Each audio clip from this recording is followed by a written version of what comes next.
What is a socially unacceptable fact about yourself? 1. My parents are cousins. Nobody outside the family knows. 2. I ignore texts and calls.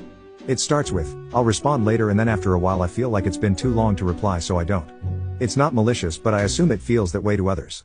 3. I make too much eye contact and I've been practicing looking away. 4. I don't like talking. It's not that I'm afraid to talk, I just prefer to stay quiet most of the time. Unfortunately, we live in a world that requires you to talk a lot if you want to make connections. 5. I'm a 38-year-old man who sleeps with stuffed animals. 6. I was one of the last kids to have been a patient in an insane asylum here in the US. The one I was in, closed down in 1993. 7. I had a baby at 17, got pregnant again a few years later, and could not afford another child. My sibling, who could not have children, adopted my baby. 8. I would deliberately pretend that I don't hear people calling me or asking me stuff in social situations.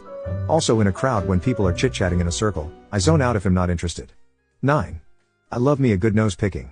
10. I have no idea how to manage friendships. I have friends and I'm friendly. But sometimes I forget to text back, and if they don't call or re-text I could go months with no contact. Unless I find something funny to share, then I'm sending it to everyone. 11.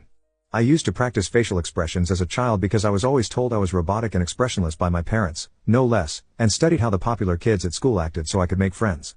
I'm scared sometimes that people would just assume I'm a psychopath. 12. I'm a double dipper.